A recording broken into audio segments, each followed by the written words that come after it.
ये सिर्फ 5 उंगली का खेल है।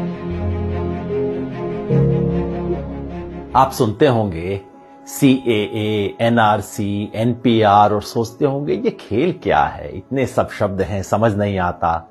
वैसे बड़ा साधारण सा खेल है। मैं आपको समझा देता हूं। ये सिर्फ 5 उंगली का खेल है। 5 उंगली की यात्रा समझ लीजिए, ध्यान से समझिएगा और फिर समझाइएगा भी दूसरों को। ये यात्रा शुरू होगी सबसे छोटी उंगली से। बड़ा साधारण सा काम होगा। अप्रैल के महीने में आपके घर कोई आएगा, सरकारी कर्मचारी, हो सकता है स्कूल के टीचर कोई आए, कहेंगे हमें आपके घर सिर्फ गिनती करनी है कितने लोग रहते हैं। बस नाम पूछेंगे, कब पैदा हुए ये पूछेंगे, ये भी पूछेंगे कि आपके माता पिता चाहे हैं या नहीं है अभी, वो कहां पैदा हुए थे, कब पैदा हुए थे। आधार कार्ड का नंबर मांगेंगे, ड्राइविंग लाइसेंस मांगेंगे, कोई प्रमाण नहीं मांगेंगे। उस वक्त आपको लगेगा छोटा सा मामला है।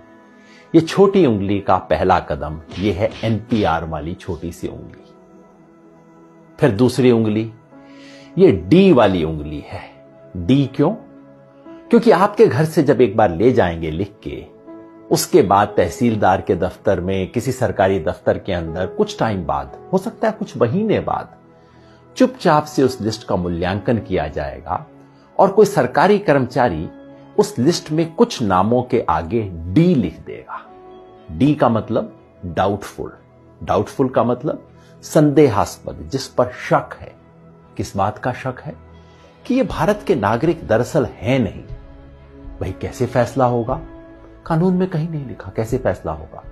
हो सकता है आप अपने माता पिता की आयु नहीं बता पाए हो, कहां पैदा हुए हैं नहीं बता पाए हो सकता है आधार कार्ड आपके नाम से इशू हो लेकिन आपके पास नंबर ना हो, कुछ भी हो सकता है।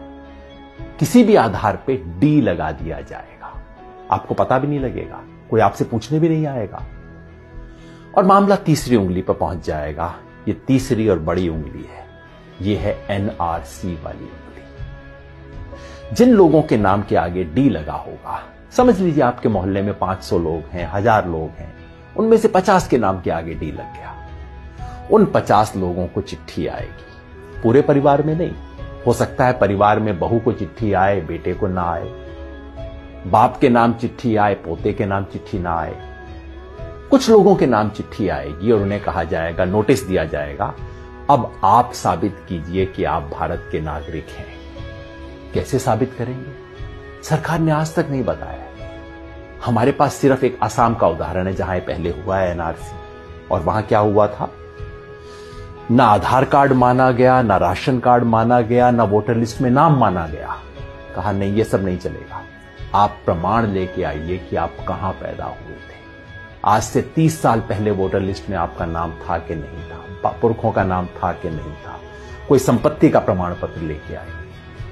साधारण लोग कहां से जुटाएंगे प्रमाण पत्र? इसके आधार पे उनमें से कुछ लोगों ने जो आधार अपने प्रमाण पत्र नहीं दे पाएंगे, उनका मामला चौथी उंगली पे पहुंच जाएगा।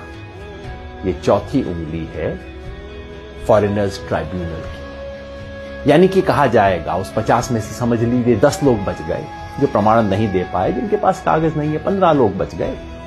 उनको कहा जाएगा अब आपको आखिरी मौका दिया जा रहा है। ये उंगली आखिरी मौके की उंगली है। आखिरी मौका दिया जा रहा है, फॉरेनर ट्राइब्यूनल है, विदेशियों की अदालत है। अब उसमें जाके आप साबित कीजिए कि आप विदेशी हैं कि नहीं। अगर मुसलमान हैं तब तो कोई चांस ही नहीं है, क्योंकि यहां अब CAA का खेल शुरू हो जाए।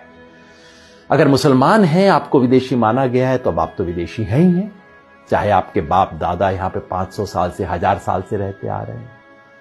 अगर मुसलमान नहीं भी हैं तो पता है क्या है, आपको ये साबित करना पड़ेगा कि आप बांग्लादेश, पाकिस्तान, अफगानिस्तान से आए। अब आप सोचिए, बिहार यूपी में रहने वाले लोग, नेपाल की तराई में रहने वाले लोग, श्रीलंका में रहने वाले लोग, श्रीलंका के पास तमिलनाडु में रहने वाले लोग कहां से साबित करेंगे भाई कि हम पाकिस्तान से आए, बांग्लादेश से आए, अफगानिस्तान से आए? फॉरेनर ट्राइब्यूनल में अगर साबित आप नहीं कर पाए, जो लोग भी साबित नहीं कर पाए, वो लोग विदेशी घोषित हो जाएंगे और मामला अब चौथी उंगली से अब अंगूठे पे पहुंच जाएगा, अंगूठे तले दबने वाला। ये है डिटेंशन सेंटर। डिटेंशन सेंटर का मतलब जेल, विदेशियों के लिए बनी हुई खास जेल। भारत सरकार इसके नियम बना चुकी है। डिटेंशन सेंटर आसाम में बन चुका है, कर्नाटका में काम करना शुरू कर चुका है, बाकी 10 राज्यों में बन रहे हैं डिटेंशन सेंटर। जिस व्यक्ति के पुरखे पता नहीं कब से यहां पे रहते आ रहे होंगे, उसे अपनी ही मिट्टी में विदेशी बना के डिटेंशन सेंटर में डाल दिया जाएगा। यह है खेल। शुरू होगा छोटी उंगली से, एनपीआर से, और खत्म होगा कुछ लोगों के लिए। हो सकता है 1000 में से 1 लोग, हो सकता है 1000 में से 2 लोग डिटेंशन सेंटर में बने। क्या ये चाहते हैं? अगर नहीं चाहते तो इसे रोकने का एक ही तरीका है। ये 5 उंगली का खेल कैसे रुकेगा? जैसे ही पहली उंगली मोड़ने की कोशिश हो, आप 5 उंगलियां कर लीजिए बंद, मुट्ठी लीजिए कस और उठा दीजिए अपना हाथ। विरोध करना होगा, यानी कि जब पहली उंगली उठे एनपीआर वाली, एनपीआर का बायकॉट करना होगा। पूरे देश में जो नागरिकता संशोधन के बारे में आंदोलन चल रहे हैं, उन सब ने मिलकर कॉल दिया है। हम भारत के लोग, we the people of India, जो देश के 120 से ज्यादा संगठनों ने इकट्ठा होकर बनाया है, सब ने कहा है कि एनपीआर का बायकॉट करें। यानी कि जब आपके घर में कोई टीचर आए, कोई सरकारी कर्मचारी आए एनपीआर का डेटा लेने, प्यार से बात कीजिए। इससे बुरा बात करने की जरूरत नहीं। पानी पिलाइए, चाय पिलाइए, नमकीन भी खिलाइए।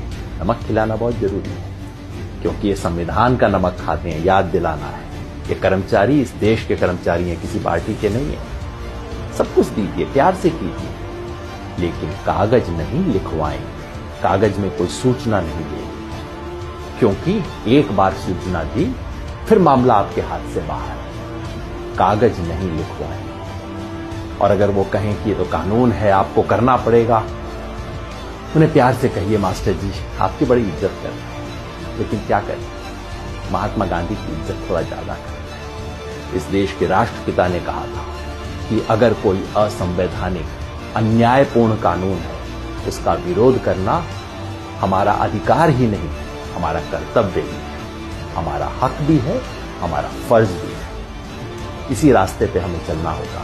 याद रखिए, हम संविधान बचाने नहीं, एक हाथ में तिरंगा, दूसरे में संविधान, मन में अहिंसा और जन गण मन का अभिमान। इसी रास्ते पे हमें चलना है। ये लड़ाई में हम लड़ेंगे और निश्चित जीतेंगे।